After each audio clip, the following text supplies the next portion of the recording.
Welcome to Manhwa Recaps, spoilers ahead, watch out, and take care. Huge shout out and special thanks to the channel members. The series starts at the 8th floor of the tower called the Plains of Extinction.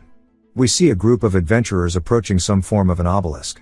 With one man leading them, he orders them all to stop, saying that they've gathered here again today to take down the 8th floor guardian. He is rank 6, and is the Blue Zone Guild Master named Kazuki Kyojo. He says just because this is a joint raid it doesn't mean they can slack off. If they can't clear this, the 9th floor is nothing but a pipe dream.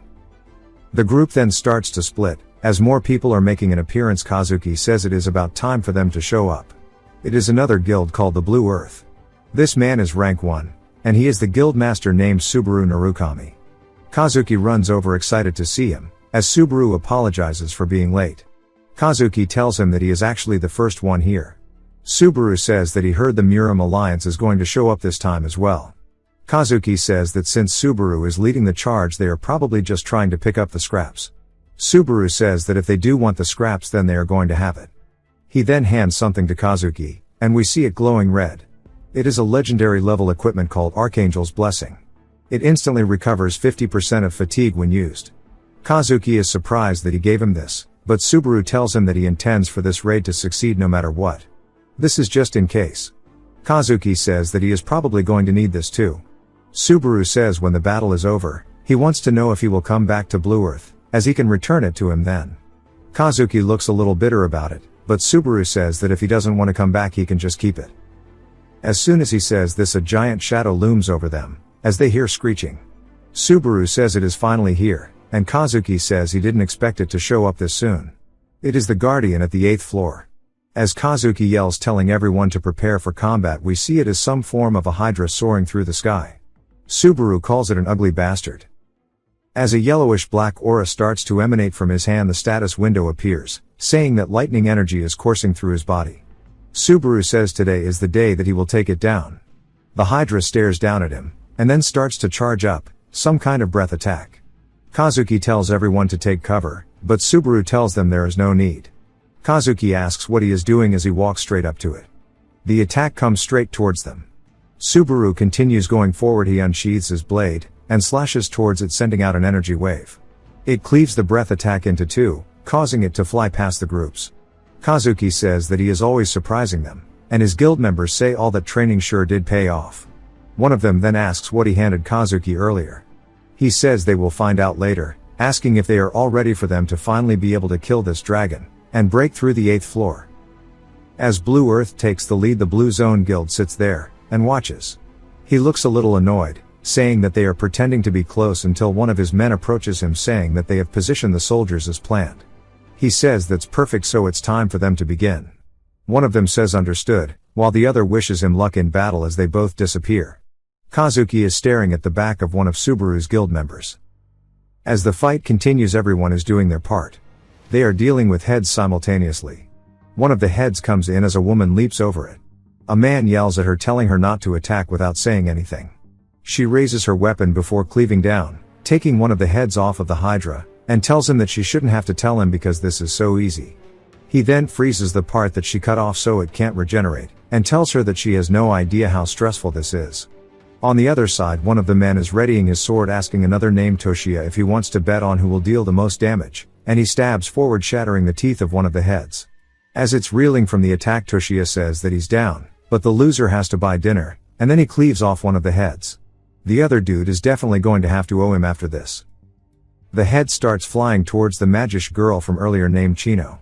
The guy apologizes, but she tells him not to worry, and to keep attacking as she uses a barrier to stop it from falling onto her. That is when Kazuki appears behind her, asking if she can block this too.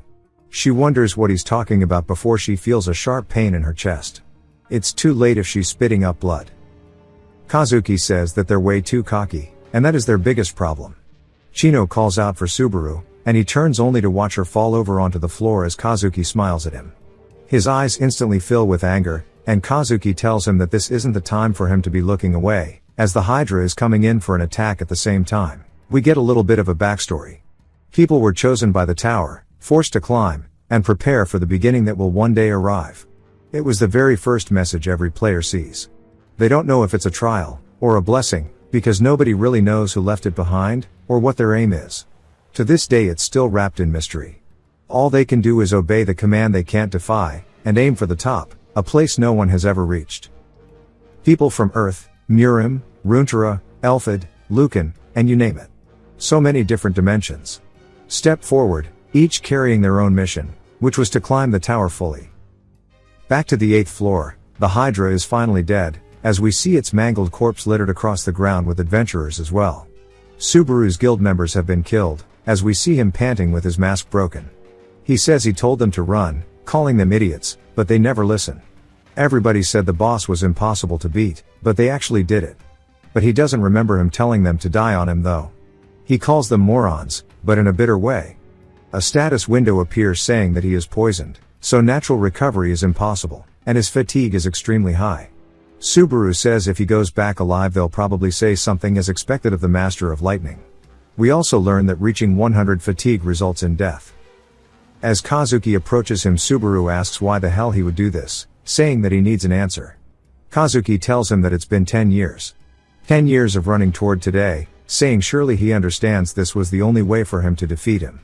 If he didn't bait him, his precious Blue Earth teammates would have interfered. He has no idea just how much everything he gave him has tortured him. So he chose the world over him, and that's all there is to it. It's a shame that it turned out like this, but now he can finally see the end. He flips the Archangel's blessing into the air, saying that he doesn't need to return this anymore, as Blue Earth will disappear along with him anyways. But he shouldn't look so sad, as even if he dies he will remain a hero. Not that he'll be around to confirm it. Subaru says right until the end he only yaps about whatever he wants to say. He starts to push up off the ground saying that he may not be able to save himself now, but that does not mean he's going to go away quietly. He starts reaching into his inventory, and pulls out a weapon which Kazuki begins to sweat nervously, yelling that's impossible. It's a legendary rank equipment called Elis. It generates a storm that blows the target away. Kazuki asks if that item still has uses left, and Subaru says that he's gonna have to find out himself. We see that it actually has 4, and he readies it, and it turns out that 4 of his guild members are still alive, clinging to life.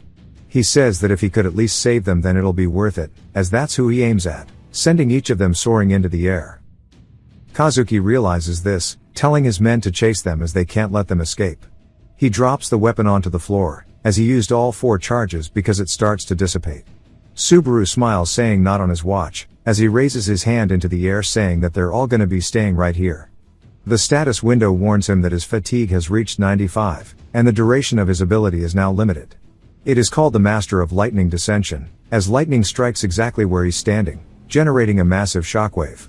Kazuki says that he really is one stubborn guy. Subaru pulls out the spear that's stuck into him as his fatigue increases to 96. He swings it, saying that whatever kind of send-off they were hoping for is probably beyond him, but they better be ready to pay for it with their lives. From here on out nobody is going to leave without his permission. The other adventurers realize that they need to deal with him, and start charging in saying that it's all or nothing. Subaru deletes the first dude with a simple strike. Subaru says that the small fry won't be able to kill him, but the real problem is once Kazuki moves. He's close enough for him to attack him, but the problem is his fatigue has now reached 97, and he can't stall for much longer. One of the adventurers gets directly behind him, and cleaves striking him across the back. His fatigue goes up to 98 now, and he grits his teeth as another one comes in from the front, and pierces his chest. They then all run up to stab their weapons into him. As Subaru drops his spear onto the floor the man laughs hysterically saying that he did it. He actually killed Subaru. Subaru looks up at him asking if he really thinks that it's over. He starts to release electricity everywhere around him, frying these dudes in an instant. As they fall onto the floor he reaches into his chest, and pulls out the sword as he falls to his knees. The adventurers wonder if he is actually down, saying that he's a monster. Kazuki says that it's hard to believe that his era is ending this easily. As Subaru's fatigue now reaches 99, it warns him that he is about to exceed the threshold which would result in death. Subaru says that Kazuki should know better than anyone, that even in the very end he's always the one who will win. As he gets up he screams readying the spear, throwing it forward with everything he has. Kazuki looks down at the blessing of the Archangel saying that if only he didn't give this to him. When he then looks in front of him all he sees is lightning, and the spear flying straight into his face. He says this is impossible. Subaru starts to die saying that was actually a little pathetic. He wished he could have landed the finishing blow on Kazuki, though he's sure that last attack hit him. He doesn't know the damage it resulted in. It sure is funny that all of these thoughts are right when he's on the brink of death. He wonders if this is how it will be forever, though that sounds like torture. He then begins to smell something, wondering what it is, and his body jolts up, causing a lid to fall onto the floor, as we see him sitting inside of an actual garbage can. He looks around wondering if he's on Earth. But when he opens his status window, what he sees is the name Subaru Hosoi, as well as his stats being super low. He says this is pathetic, and starts to have a severe headache.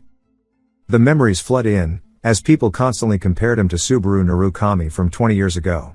He's confused, asking if that means it's been 20 years since he died. He struggles to get out of the trash can, falling onto the floor. What he notices beside him is a player kit. He says if he uses it he can learn more as he searches the guild Blue Earth. What he finds are people talking about Blue Zone, Kazuki's guild, saying that the Blue Earth's successors are too weak. But Kazuki vows that they are carrying the will of Subaru, and he'll never forget the heroic spirit of his final moments. Subaru says it can't be, and it turns out Kazuki didn't die, as we see him wearing a mask smiling. Subaru explains how they didn't start out as enemies. They were actually friends, and they were very close. Until one point Kazuki told him he was thinking about leaving the guild. Subaru asks where this came from, but Kazuki says to tell the others for him, and he'll understand the reason eventually, but not to worry, as he'll be his shadow even if they're apart. A few years later he showed up again, except this time he'd formed his own guild using the name they used to joke about, Blue Zone, which was the name of the shadow he talked about. They're still only on the 9th floor, which means they've practically done nothing for 20 years. He's then surprised by more news, as Subaru has a memorial hall named after him, and he heads straight there. He says he can't believe it. It's even fancier than he could have imagined. On the inside he sees his mask displayed everywhere, as well as footage of him fighting. He asks what anybody could possibly gain from immortalizing him, and he wonders who the hell built this and for what reason. Then he hears Kazuki's voice, saying that he guided them at all times. He was a hero, who got the furthest in the tower, and to keep the memories of him alive forever.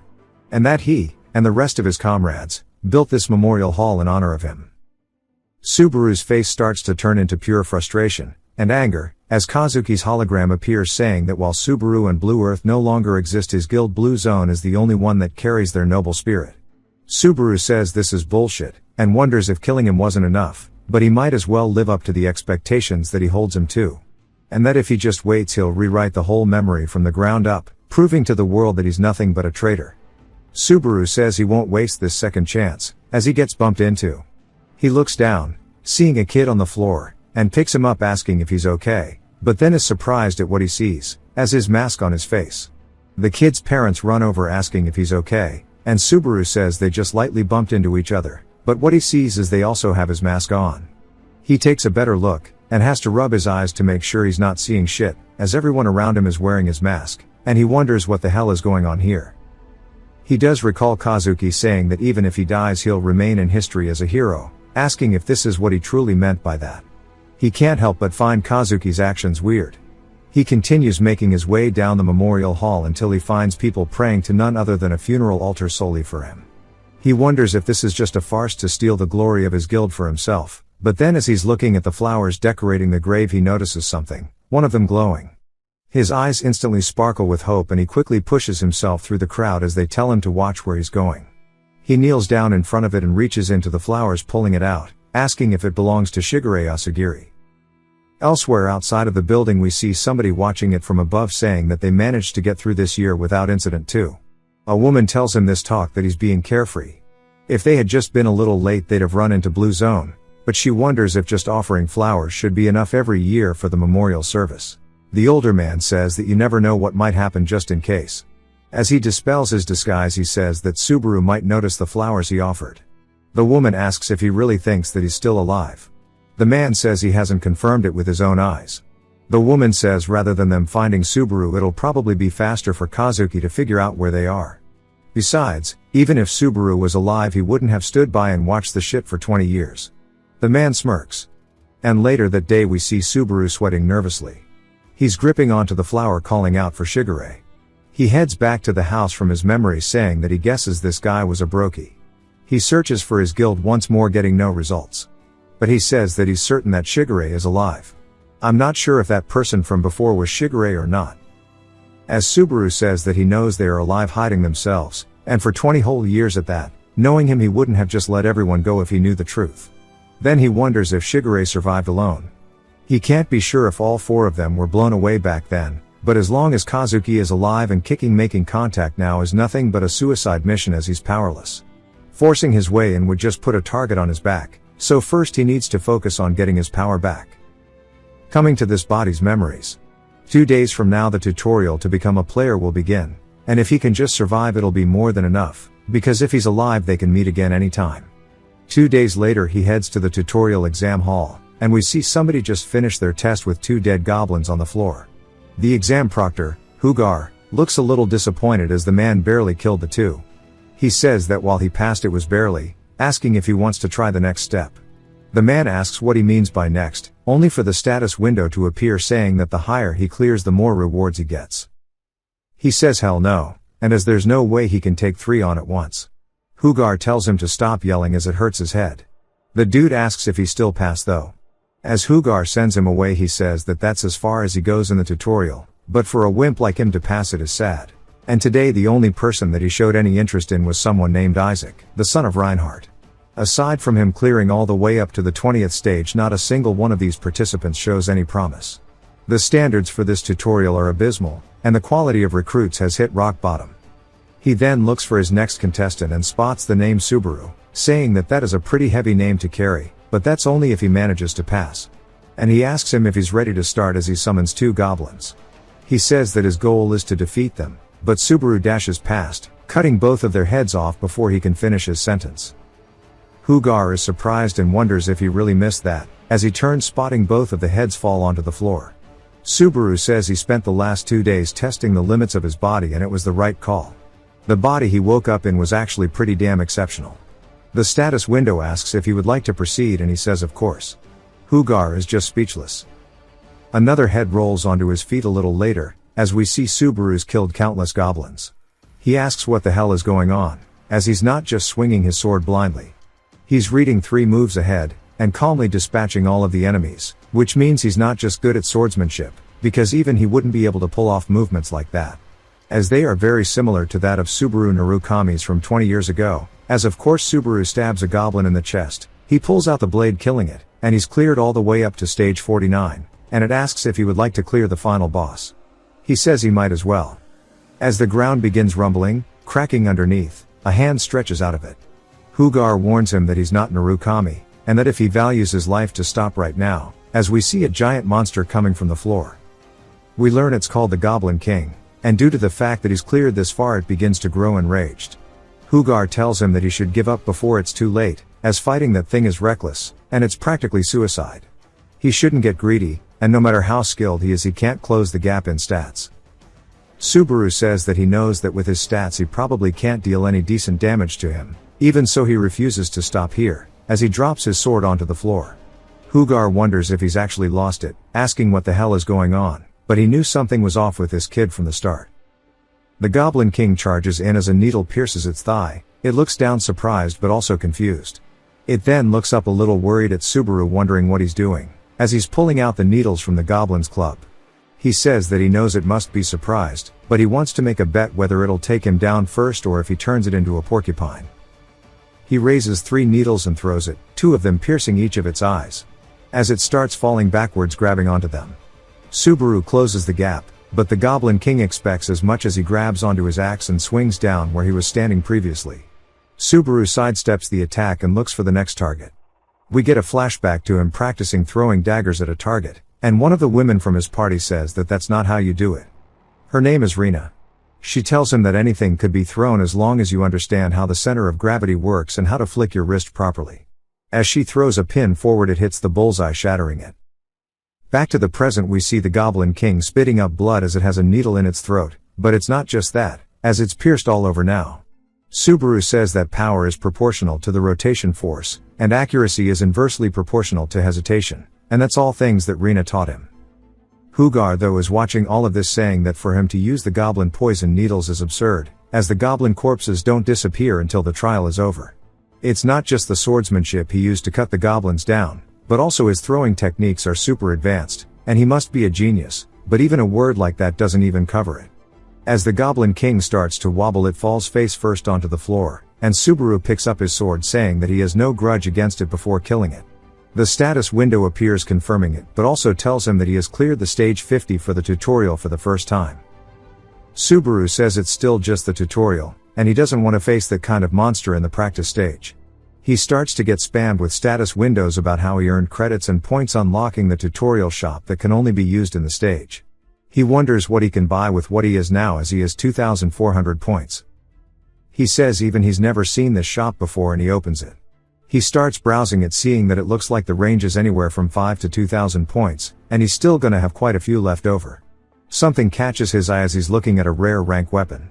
He says that he can't believe he can even buy stuff like this here. It is the nameless demon sword. He says that it's a piece made by a kindred. While it is tempting, in order to use lightning, which consumes his health, which is also fatigue, what he needs isn't a demon sword but a holy sword, as he spots exactly that. And it's a holy sword called Miranda. It reduces the user's fatigue accumulation and increases combat duration. He says that maybe he should prioritize destructive power and pick the demon sword though. But also he's on the fence because neither of them are really a guaranteed method, and he debates on how to spend these points. I'm glad that he's one of those characters that actually thinks before just making a gut decision. He notices something else, as he can still scroll on the menu, and he finds a skill called Wedge of Greed. It's a rank F skill, and it suppresses the side effects of skills and items by the user. But it requires 10,000 credits to do so, though the skill itself is only 1,400. He says he's never seen a skill with an effect like this, and maybe with the demon sword it might even suppress the debuffs from lightning. He purchases both it and the demon sword at the same time, saying that it's worth a shot to test out. He starts winging it, saying that just as he expected, they seem to have a good synergy, and rather than struggling with just one skill, using this sword from the start seems like the better choice. Hugar recognizes the blade, saying that was a good choice, as the item and skill that he picked has high compatibility, but as a supervisor he cannot understand it. He introduces himself, then asks why he picked that. He doesn't know if it'll be useful, but he also can't say it's efficient either. Subaru asks if he's really trying to get him to explain every single detail, and Hugar starts to get annoyed, asking what he's talking about, asking where his manners are. Subaru corrects himself using formal speech, asking if that's what he's wondering about. Hugar says that he must be tired after the exam, so he'll let it pass, and there's no other special reason. Subaru actually recognizes him, as we get a flashback to a younger Hugar. There's no way that he only aged 20 years, that is like 50, bro. Who is he lying to? Hugar asked for an autograph. Subaru says that he doesn't have one, and Hugar told him that just writing his name would be fine. Subaru says times have changed, but mostly it seems that he just lost all the hair on his head. He has no intention of answering his questions though, so he wants him to maintain the confidentiality of the exams. Hugar sighs, saying that if that's how he wants it to be, and that he'll drill in the manners he lacks, himself asking if he would like to join the Chivalry Guild. Subaru says no, but Hugar tells him that it's rare for a supervisor to scout someone personally, and asks if he'll move to the second floor. Hugar tells him to wait, but Subaru does it anyway. Hugar says that he's disappointed, as Subaru spawns into the second floor, called the Land of Beginnings. It's absolutely flooded with adventurers. He says that he's finally back in this place, and he sees a chance that one would normally never get. It's a second attempt. Since he's experienced it once, he has to handle things better than before, for the sake of the comrades who might be waiting for him, but also for the sake of those who've already died. Subaru heads to a private training room for self-training to test his newly learned skills. The receptionist asks which floor he came from, and Subaru says he just came up. It's a place that every player frequently visits. The dude says he should just use training room 1, as there's a straw dummy. Subaru says he'll use number 5 though. The man is surprised but tells him that it'll just be a waste of money. Subaru says he appreciates the concern, but he wants 30 minutes.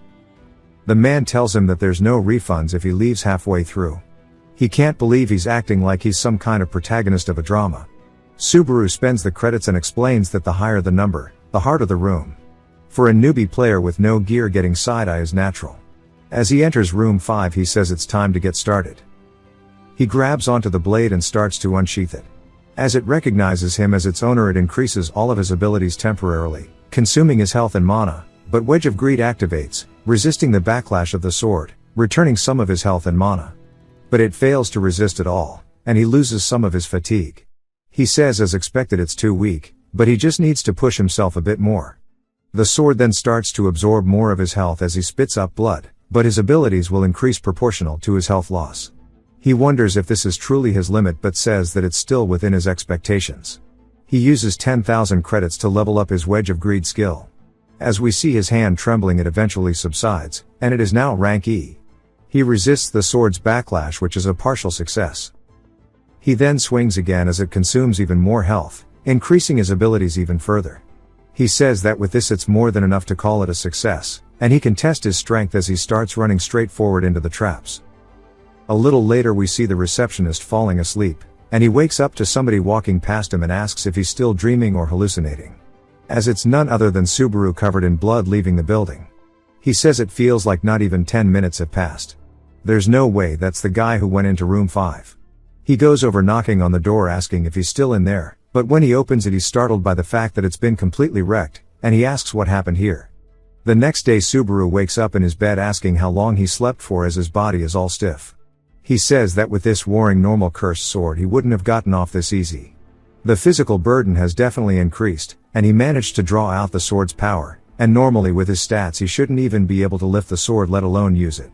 The compatibility between the Wedge of Greed and the sword is perfect, meaning that a lightning combination should work just as well, but the problem is the skill levels as it costs too much to upgrade, and he's poor as hell. He says now he's even struggling with credit management and he's fallen so low. He then hears a guy yelling asking everybody what's up as he's here on an expedition to the 2nd floor, and it brings back memories of his fresh newbie days here. Today's theme is how much for trendy youngsters gear, asking if they're excited. Somebody then donates 1,000 credits and he pours coffee on his head, thanking them. Everybody else cringes asking what the hell he is doing. Even Subaru asks if that dude is all there in the head. While he was browsing how to earn credits he learns that it's the era of PvP and that tons of people are live streaming. He says that explains what the dude was doing earlier until somebody recognizes him asking Subaru if he's really come up here too. He says it's crazy running into him here, asking if he's staying around nearby. Subaru says that his body is reacting instinctively with fear, and it looks like they didn't have a good relationship. The dude tells him that his friend is talking to him so he should stop ignoring him, as it sounds like he's talking to himself. Subaru says this is not just a simple fear engraved into his body, as we see his hands shaking. He says that he just came up. The man says that's surprising, he never thought a weakling like him could clear the tutorial, as he figured a goblin would have murdered him. Subaru says that he actually remembers this from the original body's memories. This is Isaac who we mentioned previously. When Subaru woke up in the trash can we learn that he was the one who actually put him in there. As Subaru asks why he was doing this to him, Isaac asks why he thinks he can even look at him.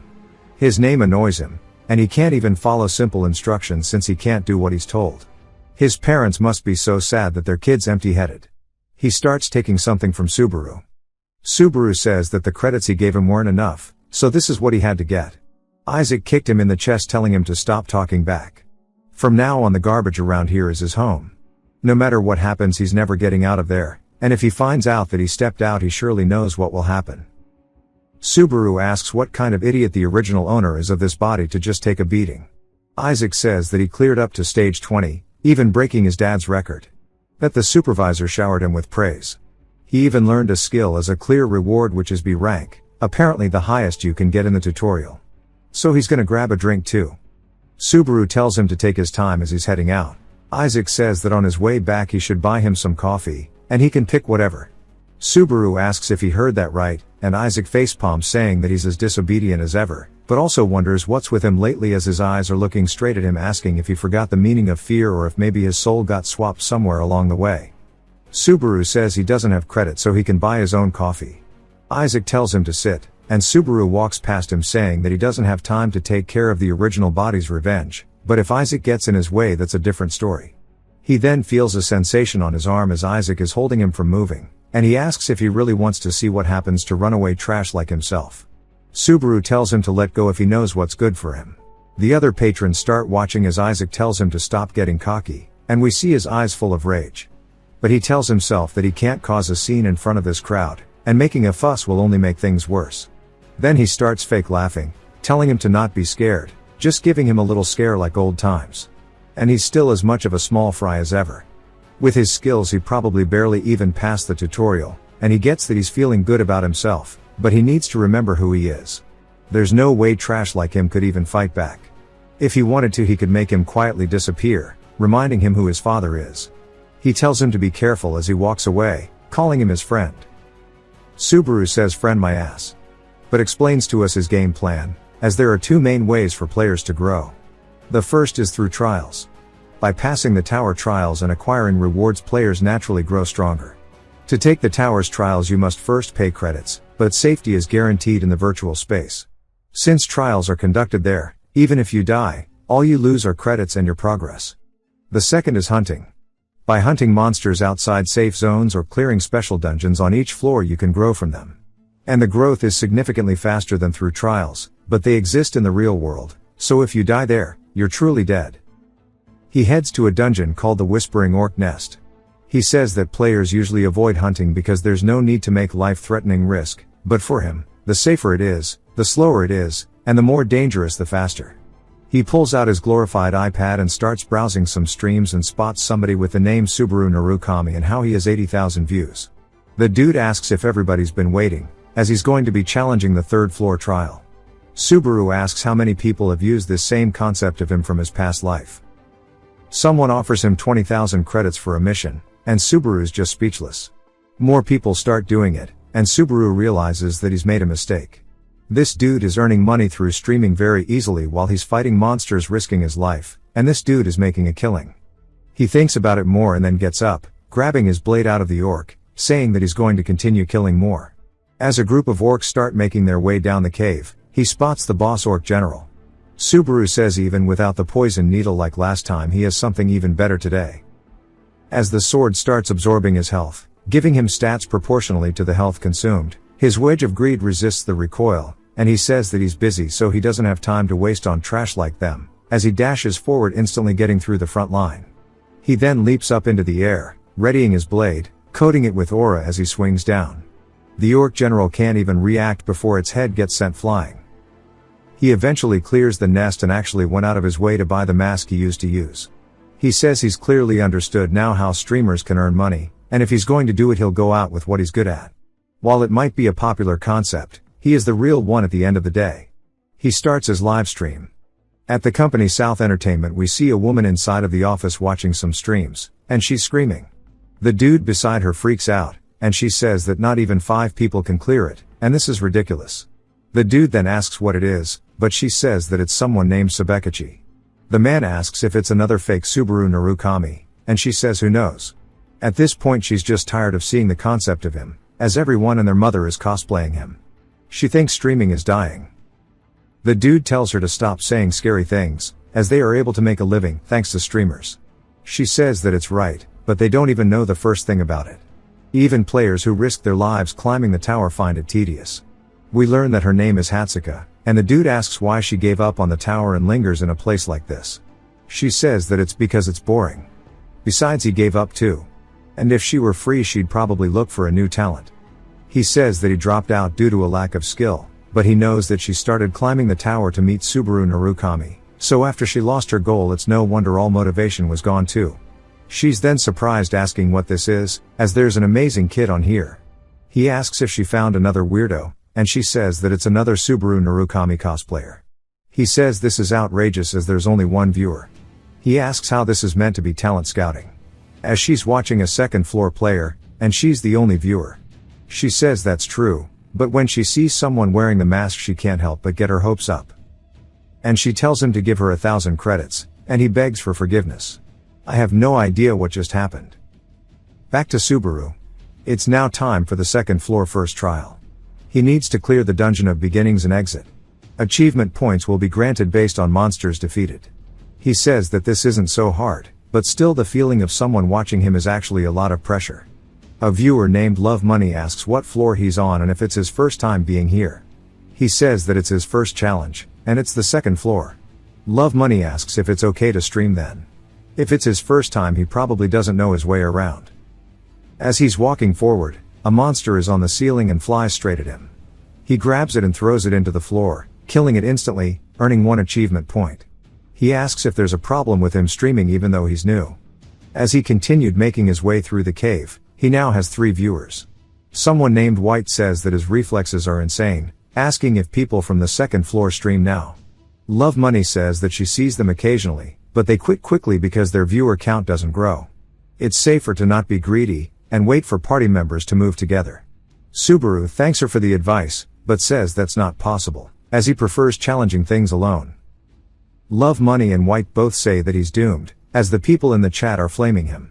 Subaru says that just using his name is getting viewers without having to do anything. A monster crawls up from the ground behind him and starts to beeline it straight for his cankles, and he grabs onto his blade and plays golf with that thing, saying for now he plans to try to see how far he can go. As he defeats the creature, Mud Merman, he gains 2 points. Some people in chat say they didn't even see it. More of the bats start to fly in from above, and with one strike he cleaves half of them, and quickly pushes his way through with brute force using the minimum movements required. Love Money asks what the hell that was, and the rest of the chat is startled. He now has 10 viewers, and he gains even more points for killing the bats and merman. Subaru says if they focus on sound they'll know which direction they'll be coming from, and how many, as he's defeated a whole group of them now. Chat says he's not a beginner at all, asking what his level is, and he says that he's thinking about something. In reality he just says it's still not enough. He wants to accumulate as many achievement points as possible before he gets out of here. People in chat ask if he's been going straight the entire time, and that he really should have researched properly. As he continues walking forward he stops before looking up, spotting a whole horde of bats. They open their eyes, and unison all staring down at him. People in chat already say he's done here. Now someone named My Lonely Stream gives him a mission. If he defeats them all he'll earn 100 credits. The chat starts laughing at how little the credits are, saying this is a trap. Subaru thanks Lonely Stream for the credits. Back to South Entertainment. The dude slams his table, asking what the hell went wrong. It was fine up until the 6th floor, and now they fail here, and he wants his money back. Meanwhile he looks over at Hatsuka asking if he was too loud, apologizing. She's just glued to her phone speechless, and he asks what she's even looking at. She says something's not right, and he says that she lost her money. It's fine, he can just give her some more. But she says that's not it, and that it's this Subaru Narukami guy. He asks if she's still watching that stream, but instantly he as well realizes that something's strange. As the entire chat goes crazy calling Subaru insane, the dude asks how many he's taking down alone, and Hatsuka tells him all of them. Subaru raises his blade, and we get a flashback of Sephiroth from Final Fantasy saying that he's amazing. As even him changing his sword's direction mid-swing, his breathing and gaze never wavered. Subaru asks what he's talking about, and Sephiroth says that it only looks like he's cutting them down in a single swing from the start, but he's calculating the enemy's movements, and even predicting it, asking how he's doing it. Subaru thinks about it saying that there's nothing special, and Sephiroth calls him annoying. Subaru says that maybe it's better if he can't do it, and Sephiroth says normally you can't. Turns out that this is Shigure, and this was the dude we saw on the roof before. He says what's important in communication is matching eye contact to conveying things immediately, and he explains that when taking down a group of one-eyed bats at once you shouldn't think about targeting each one's eye individually. They always attack while thrusting their heads forward, so the more there are, the bigger the opening they create. As he cleaves through the final 3 they fall onto the floor, and chat says that whoever called him a noob needs to step forward. And Subaru says that's how it's done. The chat says that's an awful explanation, and someone else says they're on a higher floor, yet they're being lectured by someone below them. Subaru says communicating with them is tough, and Love Money reminds him to accept the credits. He thanks Love Money, saying that he forgot. He then goes onto his iPad, and sits there for a moment blankly, and he asks how he's meant to accept it. Love Money starts laughing at him, saying that he really is a beginner. Love Money tells him to tap the accept button from the mission in the top section of the chat box.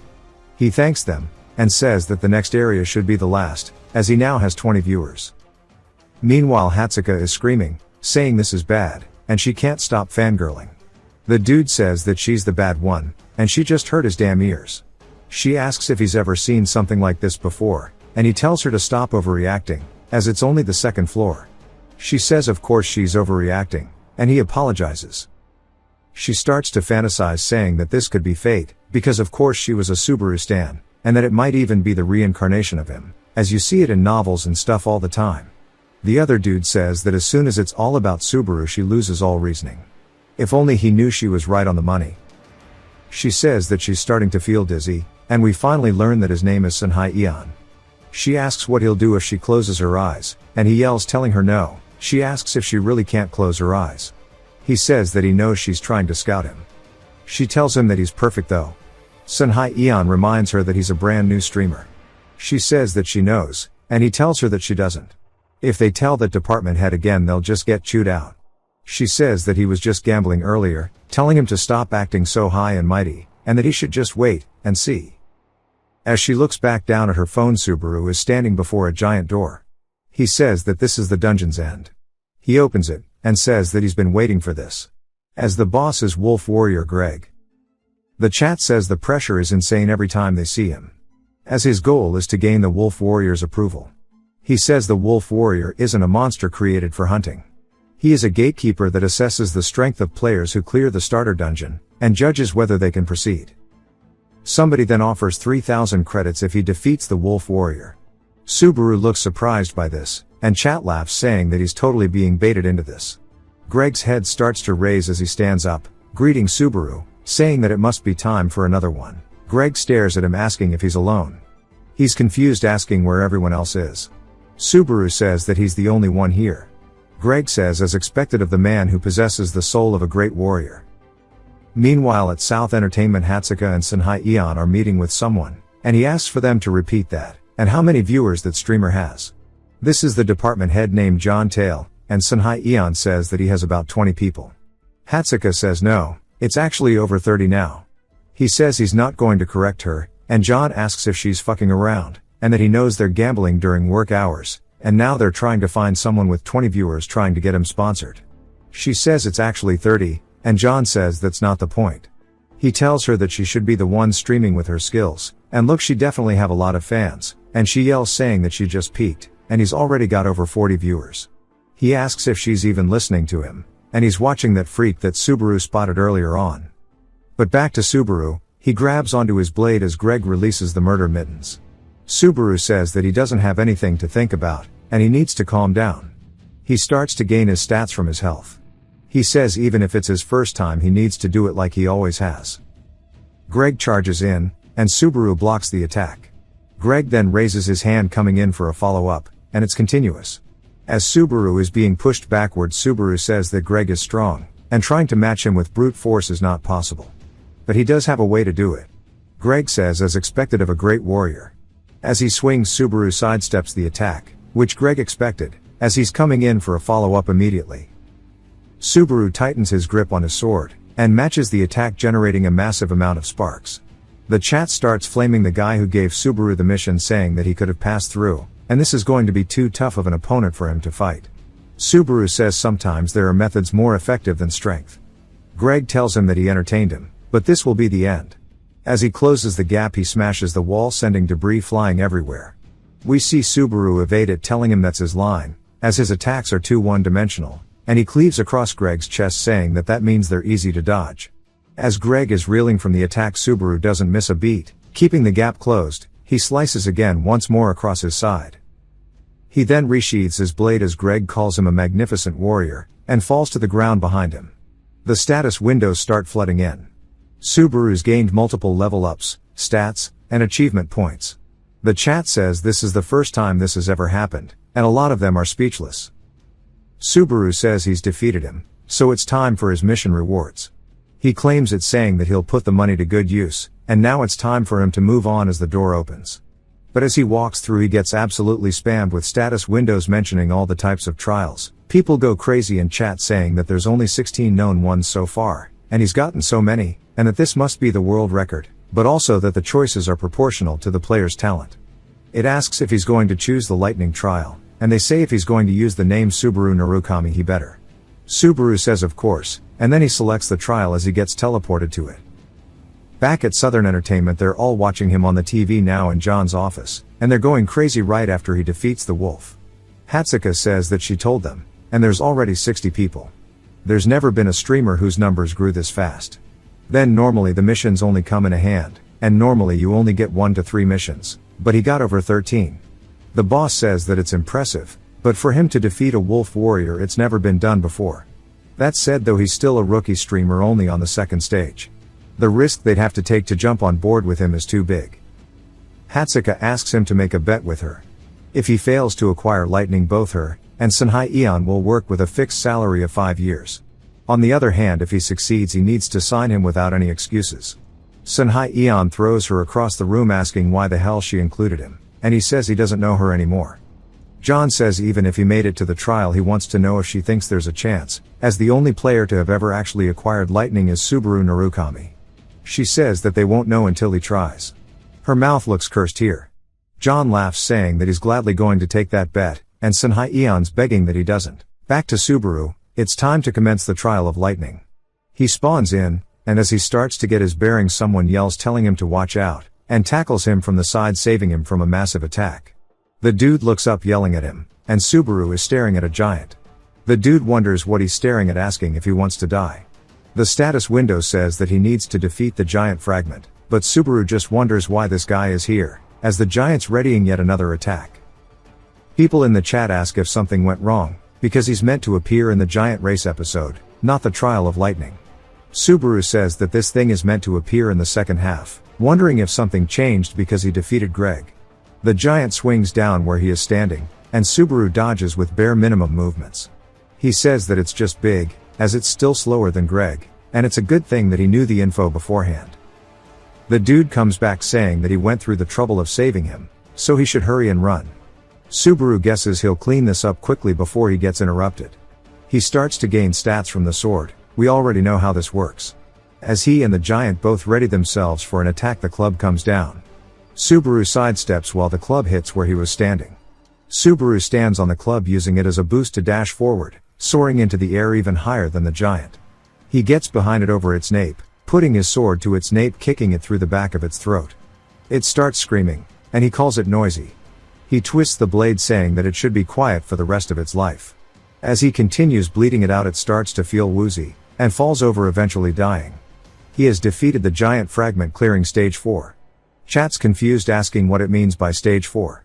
As Subaru gets spammed with stats increases in level ups, as well as achieving 4,000 points, and 2 items, one called Heart of the Giant, and the other called Thunderclap. The guy who saved him earlier is speechless, and runs over asking him what the hell he is. Subaru says surely he can tell by looking, as he came to defeat this giant. They head to a nearby village. Subaru sits inside while Chat asks him to show the items.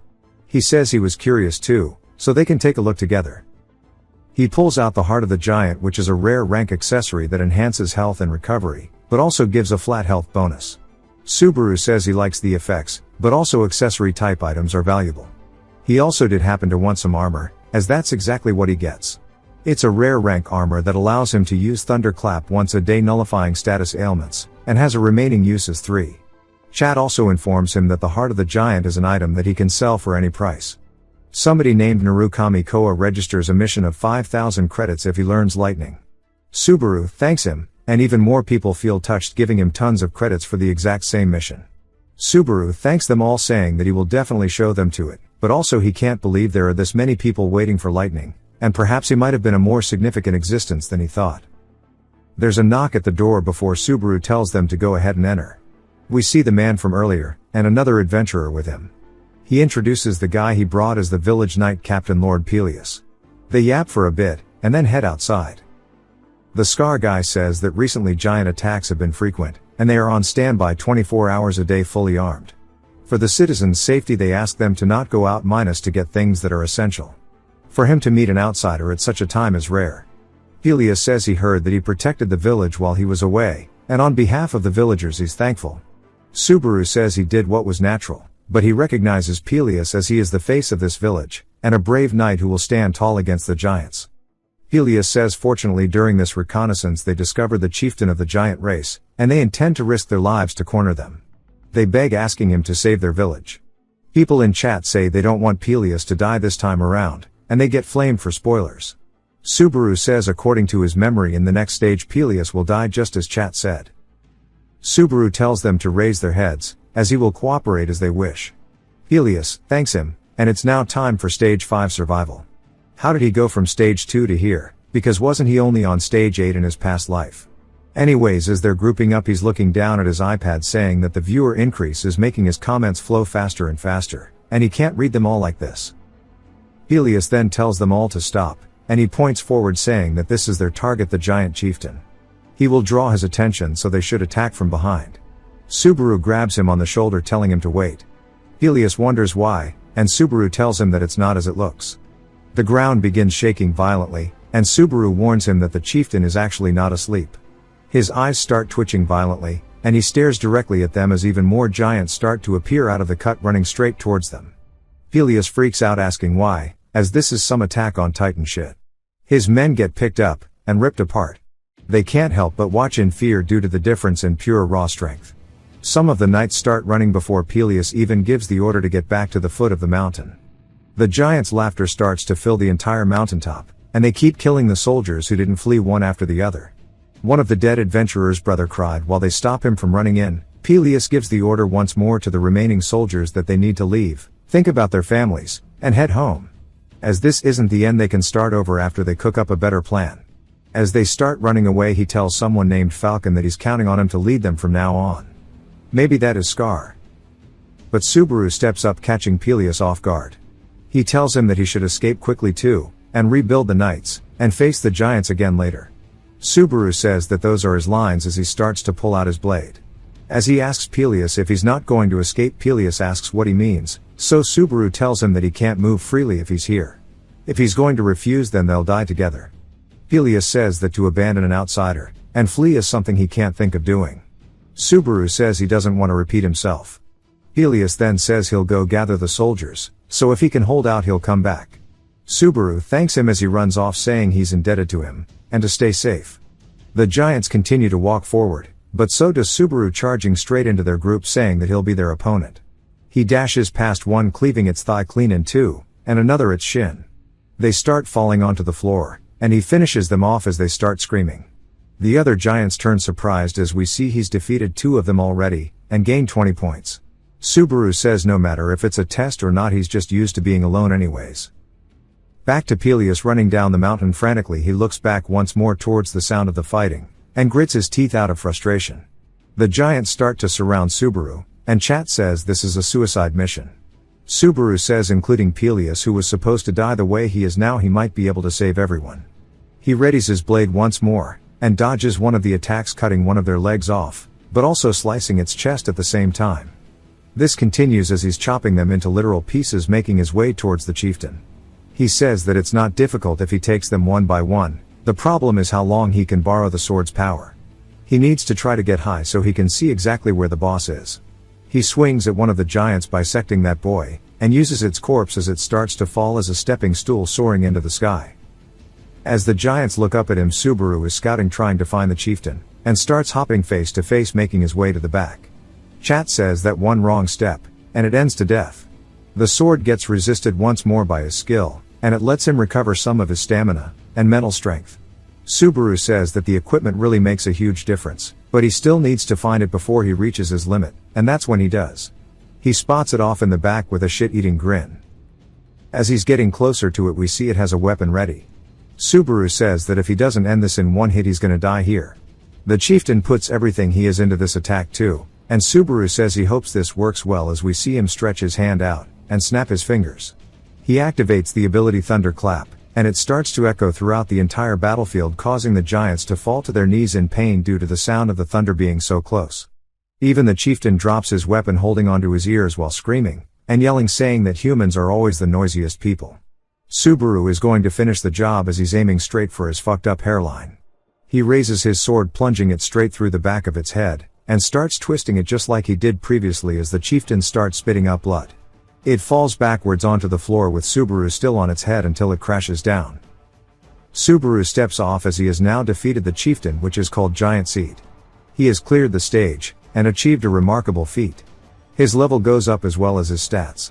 People in the chat say this has never happened before, as it was never this kind of stage. Subaru says if this was a story in a web novel, this is where it would end very coolly, but he knows that's not the case, as there are still enemies in front of him. He looks down at his blade, and starts to walk forward, saying that even if he clears the stage, the monsters don't disappear until the test is over. To think that the mechanism he used to his advantage in this tutorial would now make him suffer, but it is bad because his strength is all gone. Lightning starts to spark in the clouds before it strikes down, flying straight at Subaru. We see him getting engulfed in the lightning. Meanwhile, somewhere very far in a forest, nowhere close to civilization, we see a woman sitting in a chair doom scrolling, and she looks like Rina, but I'm not going to confirm it yet. Shigure though exits the building asking what she's doing. She says that the weather's nice, so she wanted to sit outside and enjoy it as it's something that they won't be able to enjoy forever. He says that it must be almost time, and she says at most it'll be 1 year. He tells her that that's when they will finally be able to end things. She starts zoning out watching a video, and he asks what's got her so entertained. He walks over, and she tells him that there's a guy called Subaru Narukami who started streaming. Shigure starts freaking out. She tells him to calm down. He's just stealing the name Subaru Narukami, and he's taking on the second floor trial right now, and that he knows it too. If Subaru had survived that situation, Kazuki would have been erased from this tower long ago. Shigure asks what she's trying to say, and she says that Subaru has to be dead, and he needs to accept it too. He tells her he doesn't want to talk about this anymore, and she yells asking how long he's going to keep hiding in that kid's shadow. He asks what about her too, that's why she's glued to things like this. She says she's just passing the time, and he holds up the phone, and it's like those Subway Surfer memes as she starts getting glued to it. He asks what the hell she's pogging out about, and when he looks he starts to be surprised too. Back to Subaru, we see the lightning striking him as it starts to dissipate throughout all of the giants nearby, making them tingle. The status windows appear in front of Subaru as he has acquired lightning, and he has attained 2,000 achievement points.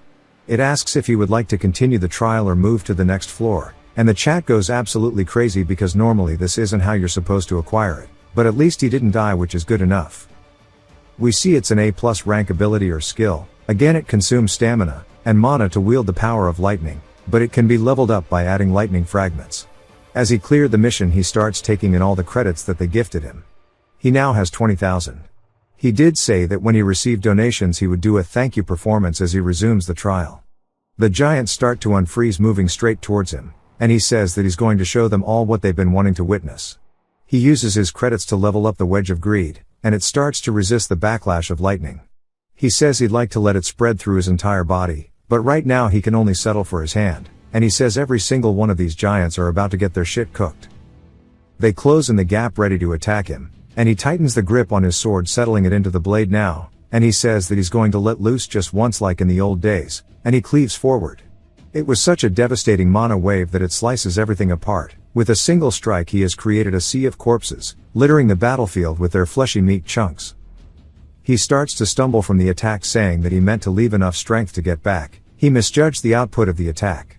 From behind, Peleus and the rest make their way back up alarmed. They then spot Subaru, and he quickly runs over. Subaru turns, seeing him as his vision starts to go hazy, and he says that he can't believe he actually came back. Meanwhile, back at Southern Entertainment, Hatsuka and the rest are all sitting down in the room, and Senhai Eon asks John if it was necessary to go that far. He says that he doesn't understand that woman's heart either, as she sits there having a panic attack, and her heart starts racing as she looks flushed. She wonders what to do.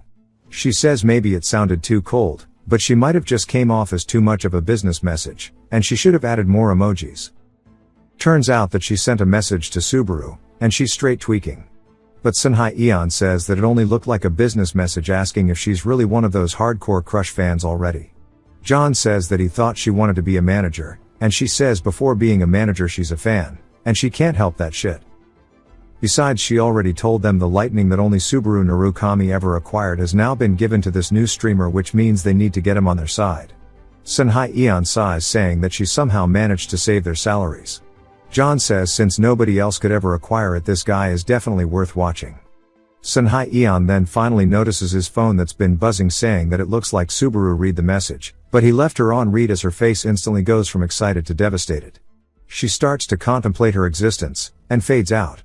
It takes us elsewhere as we see a dude with tons of collectible figurines from characters of the game, and the dude says it's time to get started. This is a streamer who specializes in analyzing player battles, and using his sharp insight and battle IQ he's built an unshakable position for himself as a streamer named Hawkeye. He's been showcasing sharp analysis while watching the footage of various players, and among them was a dude who just joined Kazuki's guild named Amon. Hawkeye called him a dark horse as he's been racing up the tower at a breakneck speed, and some even call him the second Narukami, and they already know it's time for him to analyze it. Also included was Kazuki, a former member of the original Blue Earth, and he's now a player representing Earth, and the pressure weighing on his shoulders must be immense, but today he'd like to take a closer look at his skills. Of course, the cross-generational legend Subaru Narukami was no exception, and when you think of a player leagues above the rest, that's what comes into mind. He starts his live stream with a bang, greeting everybody, and saying that today they'll be locking on with this Hawkeye, and dissecting the hottest player right now, who of course is an upcoming streamer named Subaru Narukami. He's not gonna lie, straight out from the start, this shit is absolutely insane, and the chat watches asking what is even happening, and Hawkeye starts tweaking, saying that no human would be able to handle a freshly acquired skill like this, so that talent is insane. He controlled it exactly, and only loaded what he needed into his sword, without a single bit of wasted power, though we know that's a lie because Subaru himself said so, but Hawkeye says that fine control, and technique, as well as the focus that makes it possible, and the judgment to use it precisely, he hasn't made a single mistake in this whole fight, and he bets half of them don't even understand what they're seeing, and that this guy is definitely going to be a big deal, so he's gonna keep an eye on him in future streams.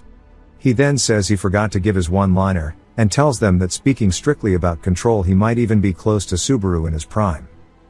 Speaking of, he wakes up, and the status window tells him that stage 6 is on standby, his fatigue has been fully recovered, asking if he wants to suspend the trial. Subaru explains that 2 conditions must be met in order to temporarily suspend it: A, you must have cleared the previous stage, and the next stage must have not started yet, and B, fatigue must be 0, in other words, you must be fully recovered. He says that he's still mentally exhausted though, and that he might pause it for a little bit. He looks down at his iPad, thanking everybody for watching this stream, but wonders when his view count got this high. He says he's sorry, but the next stream will be the day after tomorrow, as he needs to rest fully for tomorrow. He then ends his live stream, and starts to explore more of the stage. He sees a gate off in the distance, but then gets a message, and it's none other than Hatsuka from Southern Entertainment. He says it must be spam mail, but he is a little curious about it.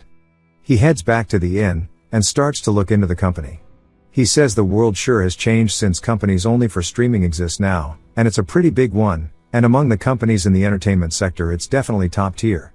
He then sees that Hawkeye is part of Southern Entertainment, and recalls seeing his name multiple times in his chat as people said that he's been being praised by him. Of course, still on the second floor we see none other than Isaac going back to the inn, as Hawkeye says that in terms of control alone he might be just like Subaru in his prime. Isaac says to stop fucking with him as the guy just got to the second floor, and Hawkeye's a scam, and when he reaches where he is he'll rip his eyes out himself. He spits on the floor, saying that his moods were ruined first thing in the morning. He then laughs as he spots Subaru sitting alone at a table, saying that it must be an unlucky day. Everywhere he goes he sees things that piss him off. He purposely walks over to the table, bumping the coffee onto Subaru. Subaru says that shit's hot, and realizes that it was Isaac.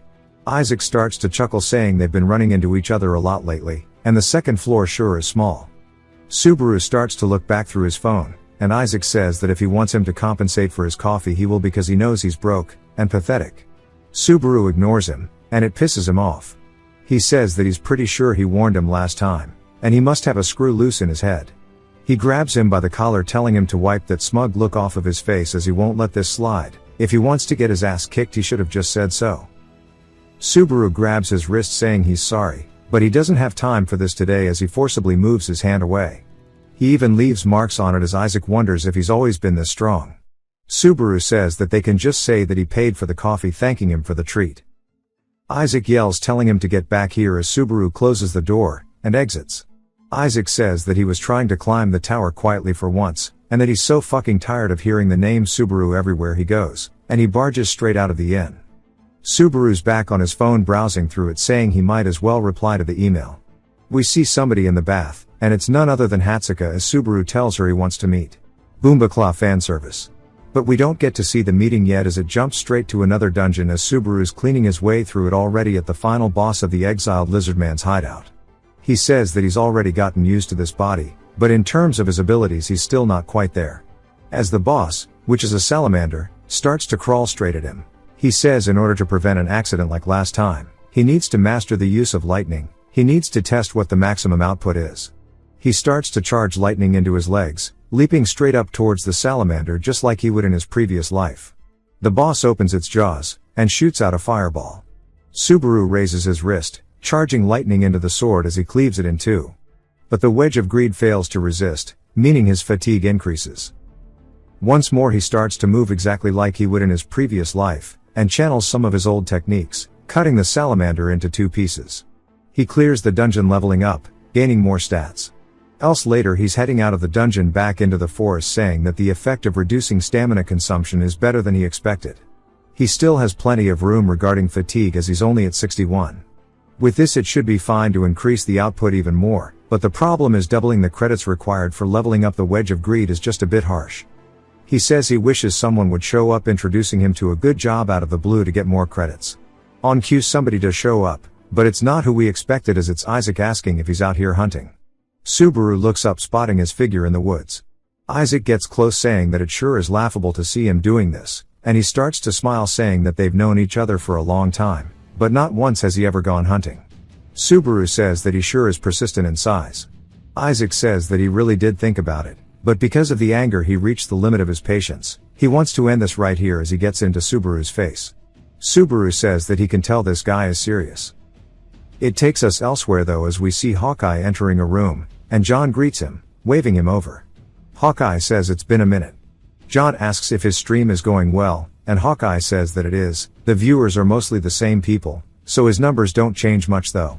John says that's good, as it means his viewers are consistent. Hawkeye then asks what's up with his sudden call, as he probably didn't call him here just to have some tea. John says that he's right on the money. It's about the guy he reviewed yesterday, asking if he was serious about that. Hawkeye says that if he's talking about the rookie, it's just as he said, his talent itself is just as Subaru Narukami's in his prime. Whether he can reach that position though is another story. John asks if that's his final assessment, and Hawkeye asks why he's curious. John says that he wants to scout him for the agency. Hawkeye says that he too has a good eye, but he has far too few viewers for him to be scouted by their company. John says that he's right, but hearing what he said gave him confidence. He wants to do a collab between both him and Subaru. Increasing his viewers and raising recognition is their job. Back to Isaac, he says there's only the 2 of them right now. Subaru says no shit, and Isaac says that this is happening because he got carried away and entered a dungeon by himself. That's why he told him to stay back. With the air of someone who climbed up by a fluke, surely he doesn't think that he could become worthy of his name Subaru. Subaru says he didn't expect there to be an overflowing amount of people with the same name cosplaying him, and he sighs, saying that he'll ask him one thing too, wondering why he treats him as an enemy always. Isaac tells him that it's because his name is Subaru. He asks if that's really the only reason he hates him, saying that everybody else likes the name. Isaac asks if he's serious, saying surely he knows who his father is. Subaru asks why this has to do with his dad. He always brings him up whenever he can, it seems. Isaac explains that his dad Reinhardt is a high ranker of the 9th floor. Subaru then recognizes it, saying that must be the one-strike swordsman. As it turns out, he bodied Reinhardt. Isaac is from a different dimension, as Subaru is from Earth. And Isaac and his father are from Runeterra. He bodied him with only a single strike, ending it in less than 30 seconds. Reinhardt tells him to wait as he can still fight, but he passes out. Isaac screams, telling him not to say his father's name so casually. So Subaru says in short the reason he sees him as an enemy is because his dad got the nickname of One-Strike Swordsman because of the original Subaru, and that he asks if he even understands how much Subaru Hosoi had to suffer because of that. Isaac tells him if he spouts any more bullshit he's gonna deal with him here, but he changes his mind as he starts to release his fire aura, telling him that he takes it back. His arm becomes completely enveloped in the flame, and he says that he's just gonna go ahead and finish it right here. He then mentions how much he hates Subaru Narukami, saying it makes him so sick. He's nothing special, yet he gets all the attention, and acts high and mighty because of it. That's because he acted so cocky that his guild members sank along with him, but it serves him right. Right now somewhere in a hell he's probably rotting along with those who followed him.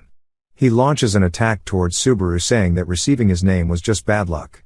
The attack explodes, and Isaac sighs, saying that he messed up the force control. Even though he was sort of a friend, he's done a terrible thing.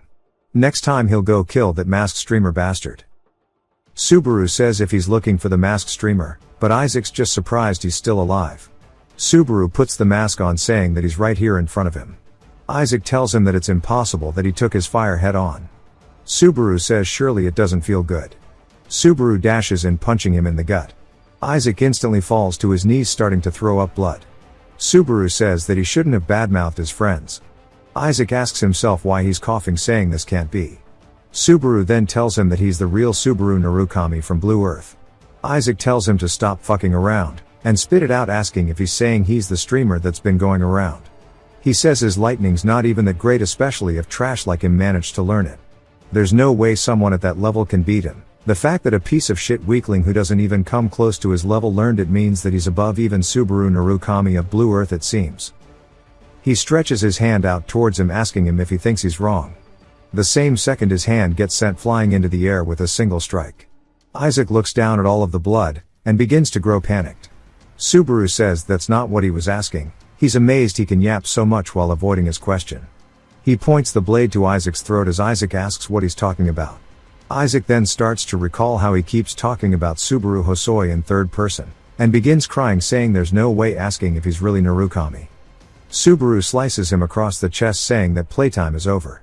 As Isaac begins to bleed out, Subaru says that he's given him more than enough service, and with this Hosoi should be grateful for letting him borrow his body. He heads back to the inn as people ask if it's another Narukami fanboy or something. They don't understand how he's not ashamed wearing that in public. Then they mention the fact that he's streaming. But he says he'll stick to the policy of not showing his real face. It's a huge advantage that the opponent doesn't know who he is.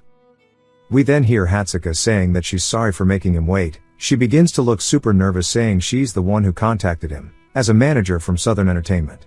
They shake hands, and she says she's honored to meet him. She mentions that he really does resemble the original Subaru Narukami. It's as if he came back to life. Then she wonders if maybe he's hiding his face, and he's super handsome. Subaru asks if something's wrong. She starts to get flustered, but recalls John yelling at her that she must maintain a really good first impression. But it's too late, she's already messed up. She starts to feel panicked, and Subaru asks if she was a fan of Subaru Narukami. She says absolutely. He tells her he's not the real one, so to please relax. She says that she's his fan too. She's been watching him since he had 0 viewers. She was actually his first. She was along the ride all the way from the first bat he killed all the way up to now. All of his movements have been so refined she could tell that he was going to make it big, since she starts naming out pretty much everything that happened. Subaru says she remembers more than he does. He was so clueless back then, it's amazing she was even watching. She says that she thinks it was fate. That's why she went directly to the company, and pleaded to be his manager. She says from here on out she'll act like a pro to win his trust. Reaching into her bag, she tells him the contract's prepared, and since he's probably busy, she'll summarize for things like ads, events, streams, clips, etc. They will all create with some added value that can be generated using his icon. Subaru asks what he needs to do, and she says that he should just continue streaming as he has been. He asks if being a streamer is this easy, and she says that it's because he's the first to master lightning. Also, starting with John, their department head, her entire company holds him in high regard. She tells herself that she needs to go for the final push. She asks if he thinks the terms are satisfactory, but he just asks if all the managers are like her. She says no, everyone else is much more reliable and professional. She's not saying that she isn't, but they're much greater. He says that's not what he meant when he asked. She says based on the aura he's giving off, he's no ordinary player. She wonders if she can even do anything. Subaru though is just thinking about the next steps because he can't stay resting. Hatsuka starts to pout, saying she gave off a horrible impression, so he might refuse. She doesn't know what to do. He says that he understands well that she is someone he can trust. She starts to get excited as he tells her to take good care of him. Her heart starts racing. She can't believe that he agreed, saying that she's the one who should be saying that. A little later he goes live. We see he has 700 viewers off rip. He asks if maybe this is because of Hatsuka's announcement, and if that's the case he should just get started immediately as he's on stage 6 called Legend. I understand now that earlier when I said that he was on stage 8 I was confusing the floors and stages. He's still on floor 2, but each floor has multi-stages. My bad, gang. Inside of a tent we see Peleus and Falcon, as well as other soldiers. Peleus asks if there are benefactors on his way. Falcon says he is, and some of the knights say they have doubts, wondering if they should even trust him because he's not a knight, but also because it's hard to believe that an outsider who suddenly appeared defeated the giant race's boss by himself. They tell Peleus that unless he saw it himself he might just be deceived, but also it might not even have been the boss, but a minion. Peleus yells, asking them how they could say such a thing, and one of the soldiers tells him that the benefactor has arrived. Peleus runs over asking if he's feeling alright, but Subaru says thanks to him he can walk normally without needing any help. Some people start openly mocking him, saying that he doesn't look that strong despite having apparently beaten a giant. His mask as well seems suspicious. Subaru says that it seems they can't believe he defeated it, or perhaps they don't want to. We also learn that by him taking a pre-saved pose she can adjust the microphone frequency so that only the viewers can hear her voice. Subaru says that this is a pretty useful feature in a boring situation like this. Subaru calls them impudent, and chat says that he does have some crazy confidence. A man then stretches his hand out wanting to thank him, introducing himself as Dale. Subaru says that it's nice to meet him. Dale says he was protecting the village, but everyone was trampled. Subaru asks what he means, and Dale says they were all trampled by that guy. Subaru asks if he's trying to say there's someone more dangerous than the boss. Dale says yes. Most of the giants here now are more like the thoughts, or traces they left behind. However, the giant that appeared after the boss he killed is different. He is close to the giants of legend, and he can't believe such a thing remained. People in the chat say that if this is the truth, he is comparable to someone on the 8th level. Subaru tells them all they have no choice but to defeat it. He says that he must be quite confident, but that is an impossible request, and that he can only say these things because he hasn't faced it yet. Peleus yells, saying that there is a legend passed down from ancient times. At the summit of Millennia Mountain a fragment of lightning is hidden, and the only one who can find it is who he believes Subaru to be. We get a flashback to the village being absolutely ran through by the attack on Titans from Temu. The giant says this is all for his son. He grabs a handful of humans, and squeezes them into juice, saying he will send him to rest with human blood. Turns out this is happening in real time, my bad. And Subaru sees him. They say that the one he defeated earlier must have been his son. Subaru says that this test is seriously trying to kill him, and the chat agrees. Peleus told him that it will probably take 3 days for the giants to reach here, if he can't find the lightning by then, to just escape, as that is the only way to protect his life. Subaru has Millennia Mountain, saying that to defeat the giants he needs the power of lightning. It might be the key to this trial. They tell him that it's okay to fail as he can retry it, but he says no, there is no trial in this tower that he cannot clear. He realizes that he said one of his old catchphrases, and people in chat say that sounds pretty familiar. He then gets spammed with credits for missions, and he's glad he wasn't found out by the catchphrase. He stops the horse from moving, causing it to calm down, and he hops off, saying that a fragment of lightning is hidden somewhere here. He looks up at the cliff face, and puts his hand on the side. Peleus says the lightning fragment is something that appears in legends, whether it's a special power, item, or even a person. The reality is they know nothing. Subaru asks if he knows how to obtain it then. Peleus says that unfortunately all he knows is the location, and the mountain of the legend, but one thing he is certain of is that the one who once wielded lightning annihilated the giants. Back to Hatsuka on the phone, John asks what happens, and she yells, saying that the contract has been finalized. He laughs, saying that she did great becoming a proper manager. She says that's right, with this she's respectable. He tells her that he met with Hawkeye as there is something he needs to discuss with her. She just lays in the bed, saying that she's finished the job, so it's time to watch the stream, and we see her eyes start to sparkle up. She says watching on screen, and also seeing him in person, this is like an ultimate nerd's delight. That is when Subaru said the catchphrase, and she was surprised. She jolted up in bed, saying that something from 20 years ago came out so naturally. Back to the mountain, lightning starts striking as Subaru is trying to punch his way through the mountain. People in the chat ask what he's doing, and he says he needs to figure out which one is sturdier, his fist, or this rock, as he starts bashing into it, each punch heavier than the last, until he smiles, saying he found it. People in the chat ask what it is, and he says of course they'd be wondering. The sensation doesn't come through on stream, but it has a massive lightning power, and it's strongly calling out to his lightning from beyond this door. He can tell this is where he has to go. He walks towards it, and chat says that he should try opening it. When he puts his hand onto it, he starts to release his lightning, saying that was an obvious hint. In other words, the real trial will probably take place inside. As he generates lightning to open the door, chat asks if he's really trying to break it, and he tightens his fist, saying that if it's calling out to him this intensely, then he'll answer that call gladly, and he throws the lightning bolt directly towards the top of the door.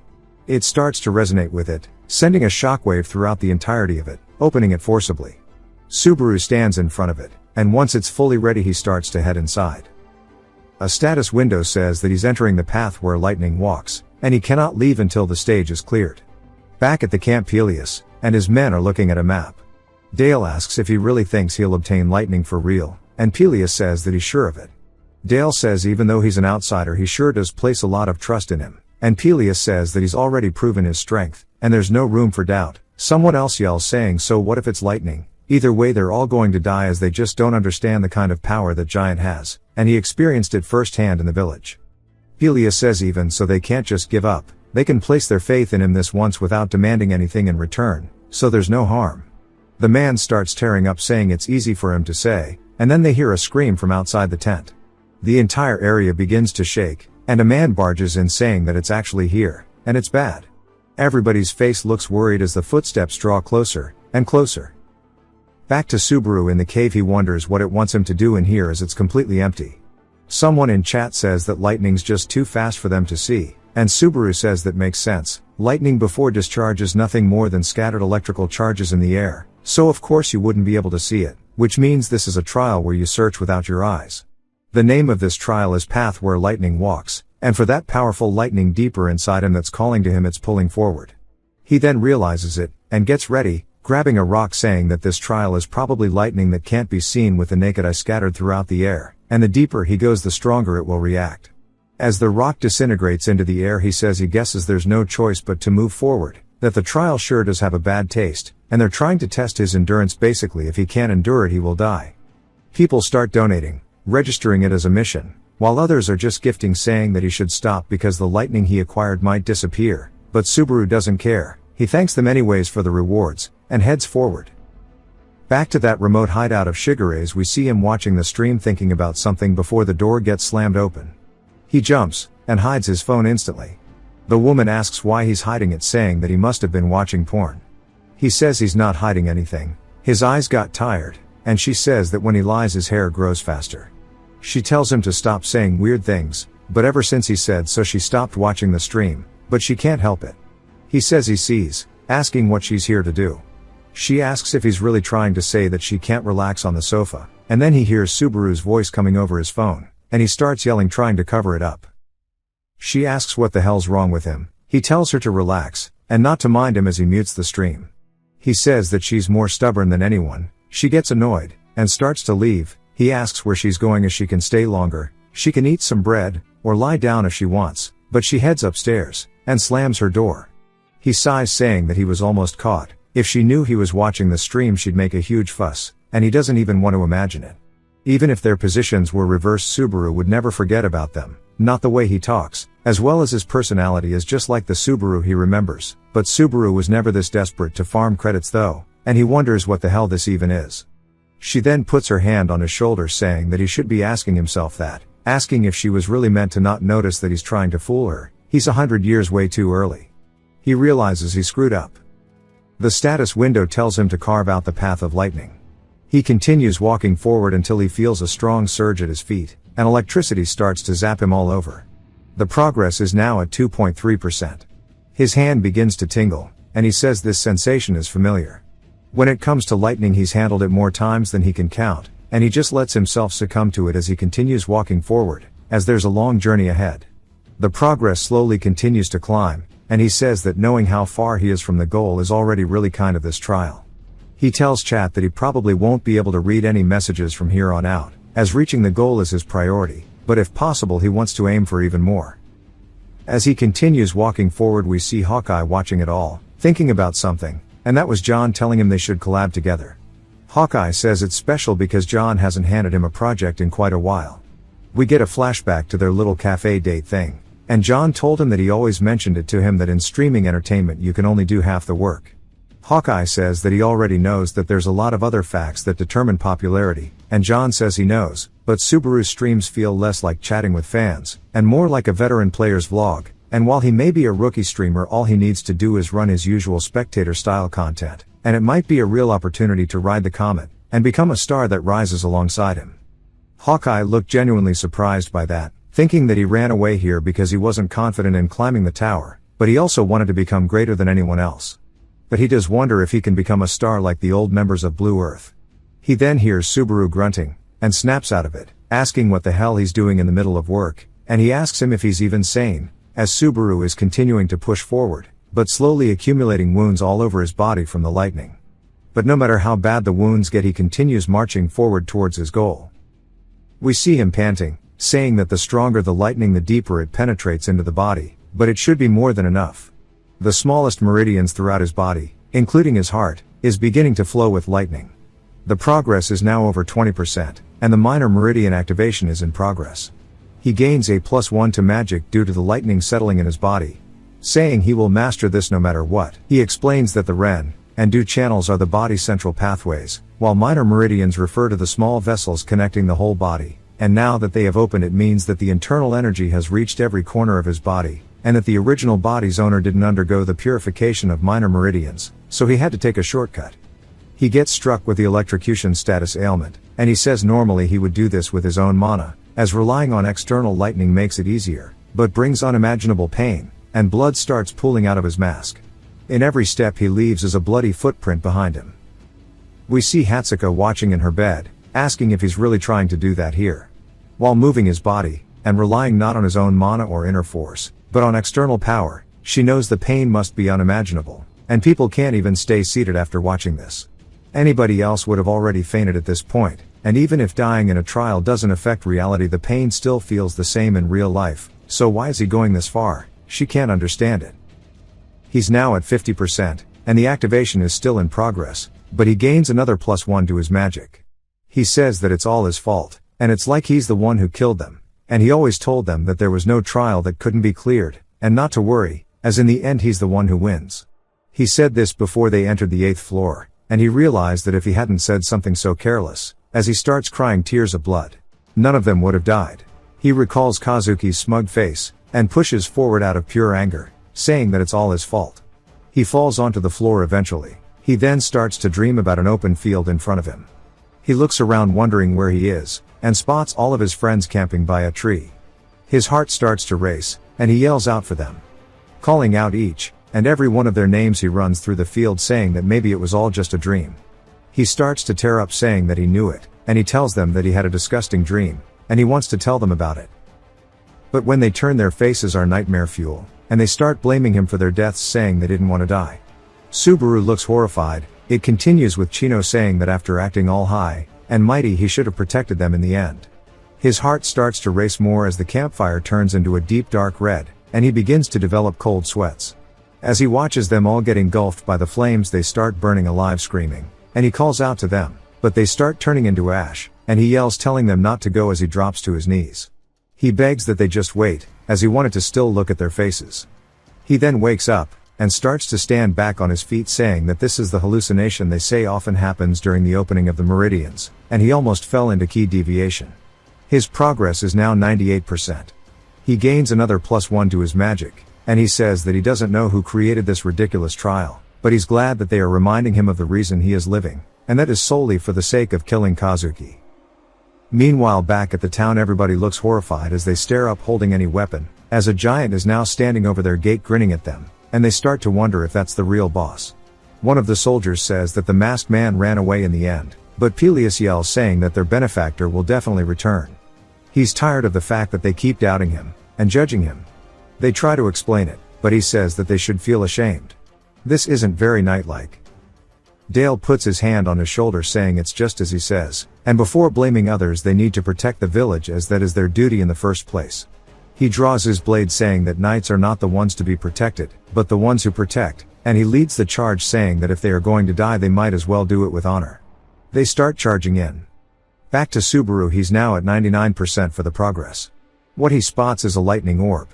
He says he doesn't know what that is, but judging by the fact his progress is almost maxed out, that has to be the real goal. His fatigue is now at 97% as he's bleeding everywhere, and he says that he needs to continue going forward. The status window warns him that he needs to recover his fatigue as it's too dangerous to continue, but he does so anyways. We get a cool transition back to Dale leaping straight up over the wall, and slicing the giant's leg. Blood starts to spew out as the giant screams, and slams down where he was standing. Dale manages to avoid the attack as Peleus charges in, saying that he'll deal with the rest. He leaps off the giant's knee heading straight for his head, and he readies his blade before tightening his grip, unleashing a cross slash across the giant's face. He starts to cut it into pieces as it falls backwards, leaving chunks of its head in the air. As it hits the ground, the soldiers say that they actually did it, and they defeated the final boss. They start kicking and stabbing it, calling it disgusting as Peleus thanks Dale. He says the most dangerous one he was wary of is now dead, but Dale tells him that he's wrong. This is not the giant he was talking about. The soldiers who have been shit-talking Subaru the entire time say it wasn't a big deal, but Lord Dale and Peleus are amazing. The dude says that they just need to get rid of the remaining giants before he gets stomped out. Dale looks up as the giant's shadow looms over them, and he tells Peleus that's the one, and Peleus says this is on an entirely different level. The progress bar is now 99.99%, and Subaru stretches his hand out towards the orb, and grabs onto it, telling Kazuki that he'll make him apologize, and make sure to take his head as a souvenir. The lightning starts to dissipate before charging violently all at once, surging throughout Subaru. He says finally it must be over, but his eyes then jolt open in pain as the opening of his meridians have been completed, meaning that his magic power has been amplified by 20%, but this applies to the activation of all of his skills too, and a +2 to every single stat. He says that if it was going to hit him again it should have at least given him a warning, as he falls backwards onto the floor. He has now cleared stage 6. We see John watching this all, saying there's a limit to recklessness, and it seems like this one isn't really cut out to be a streamer. That is when Hawkeye gives him a call, and he says that he was just watching the stream. He says that he's glad he saw it too, and that shit's insane. John says he's way too excited to explain it properly, so he can understand. Hawkeye says that this person is seriously a star among stars, both as a player and as a streamer. John says that he thought he was too rash personally, and he looks more like a player type than a streamer by any measure. Hawkeye says that's exactly it. The core concepts that viewers are craving from the stream is that he was a player just like what the original Subaru Narukami was, and eventually he'll reach the same form, making the viewers even crazier as they were witnessing the birth of his second coming. John says that is crazy. Back to the stream, Subaru is now standing back up, and the chat's glad he's alive.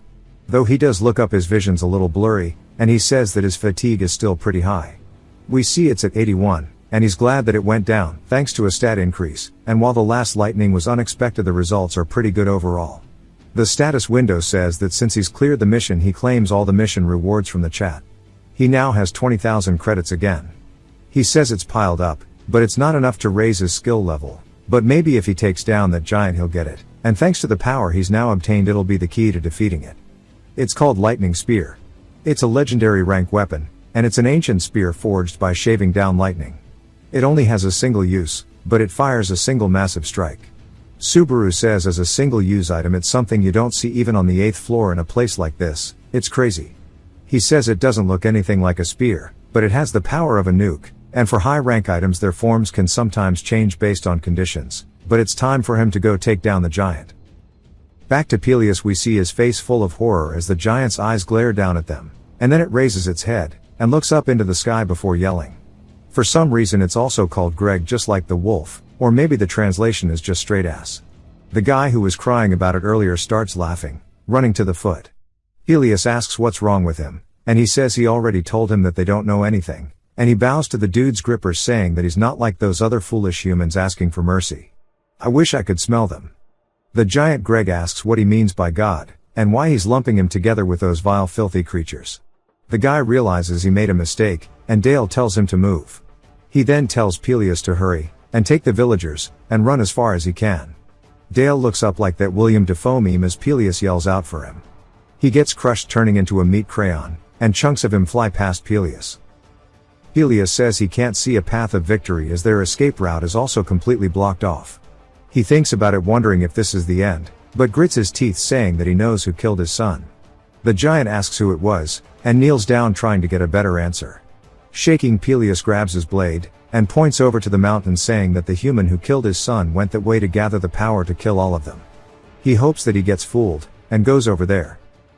But Greg looks over for a second before saying he knows it's a lie, as there is a falsehood mixed in his words, and asks if the human who killed his son isn't there, or if he pointed in a random direction with that pitiful sword. He tells him to answer immediately before we see a massive lightning surge atop the Millennium Peak. Greg turns, and so does Peleus, as the sky starts to swirl violently, striking down directly onto the tip of the mountain.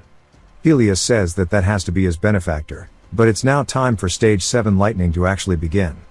Subaru says that this is the final stage of the 2nd floor, and if something even stronger than this bastard shows up, there's no way they could call it a 2nd floor trial anymore. The chat tells him that they should run, as there's no way they can fight that thing because he's massive even from atop the mountain. Subaru tells them it's okay, as there's no need to overthink it, he only needs to land a single blow, and his current self can deal with that opponent, and he needs to stop it before some day arrives. He starts the lightning spear charge up. As it starts to fly straight into the sky, that is when Pelias saw it, and the sky itself began to charge, and swirl violently as it was forming directly in his hand. As the startup rate was slow, it still accumulated fatigue until it continued to form itself within his hand. Subaru walks up to the edge of the cliff as it's still forming, and readies himself. The spear continues to gain power, and the wedge of greed tries to resist it, but it fails because it's too weak. He starts to spit up blood, saying as he thought his skill level is too low to use a legendary item. Fatigue is now 88, and the startup rate is only at 50%, and he says that he needs to endure this with his body. Chat says he's done nothing but get his shit rocked this entire stage. Subaru looks up asking if the giants finally noticed, but it'd be unreasonable to expect it not to with how flashy it's been. It's now at 78%, and we hear Greg shocked by the fact that somebody's wielding lightning, and he says that he sees the one who killed his son must be him. As he starts walking forward, Pelias yells telling him that he's his opponent, but when he turns around he realizes that he still has the rest of the giant tribe to deal with as they're stomping at the villagers. Greg tells his son Ilda that it must have been painful, but that pain is something that he'll make sure is paid back as he starts hauling absolute cheek straight towards the mountain. Greg screams as he starts swiping away, deleting forest, and the spear is now at 88% as Greg is getting closer with every step. Subaru says the probability of it hitting is 50-50, and he can't look away. As he recalls one of his guild members telling him that he can never look away no matter what happens, a spear throwing starts from there, and throwing in a straight line or an arc eliminates such unnecessary thoughts, and there's no need to even try predicting. Trajectory doesn't matter either, nor does the shape and weight of the spear, and he already knows that he's different from other spearmen because he is him after all. It's now at 95%. He continues to recall the spear throwing lessons, and his boy says that he won't be throwing a normal spear anyways, then it'll be easy, as he doesn't have to throw it, he needs to blast it. Greg starts climbing up the mountain bare-handed, and Chat tells him to throw it as he's going to die for hesitating. Subaru says he has to wait until the last second, as Greg continues to climb up. He then starts to dig his hounds into the mountain, before using that to allow himself to fly up into the air over the peak. The final surge of lightning starts to grow violent as it hits the spear. It is now at 100%. Subaru lowers himself, saying that he only has one chance, and he absolutely needs to end it with a single blow. Greg screams as stretching his hand out towards him. Subaru starts to bring his shoulder forward, throwing it, hitting Greg straight in the head, which makes him reel from the attack. As we see it buried into his forehead, he starts to fall off the mountain, and it's followed by a massive explosion at the bottom. Greg goes to say something, but I have no idea what he says before he fades out into ash. Subaru steps forward, and Chat goes crazy. Now that he has defeated the seed that swallowed lightning, he has cleared the 7th stage, gaining level ups, and tons of stats as well as 5,000 points, and the Heart of Lightning. Subaru wonders what exactly this is, and as it starts to glow brightly it blinds him, and when he closes his eyes he reopens them only to be brought into a subspace that is completely purple with a giant deity looking down at him. His heart starts to ache, and he wonders what's going on, and he can't speak. His body won't move either as multiple deities now appear, and they are all staring at him, but their names are question marked out. He wonders if they are trying to say something to him, and as the Heart of Lightning continues to glow in his hands, the sky eventually fades back out to the sky he is familiar with. It then begins to start the main scenario called Lightning, and it tells him that he can find clues in the village using the Heart of Lightning. Chat wonders why he is just sitting there, saying he must have fainted again, and he wonders if that was a cut scene or reality, and he apologizes to everybody as he stands back up. He says that he needs to go accept the credits, and as he starts doing so he now has over 40,000. The chat tells him to head to the village, but he says that he is going to end it here as he is a bit tired, and he will see them next time. He ends his stream. The next day he is in the inn as Hatsuka says that that was really good work. He asks if it was okay to end it like that, and she says that it's fine, and that he didn't realize it yesterday when he was streaming, but it peaked at over 3,000 viewers. He says that he was focused on the actual trial so he didn't see the numbers at all, and she tells him that he shouldn't worry, it was just meant to be praise, but she is more surprised that he detached his mask to drink. She says that for a rookie streamer to break through 3,000 viewers is amazing, and the timing to cut the stream was perfect too. He says that the part everyone is most curious about would be the next steps. It's like people staying curious for a drama's development. She asks if he did that on purpose, and he says that it was partially thought of in the moment, but he plans to check the rewards with the viewers in the next stream, that way he can act naturally surprised too. She smiles, saying that he actually gets it, and that John's worries were unnecessary. She has a present for him today, and he asks what it is. She says it's one he can't refuse, it's a very special present after all. If you've watched till the end, comment, capybara, to let me know. Subscribe for more videos like this, leave a like or a comment to help the channel out. Thanks for watching.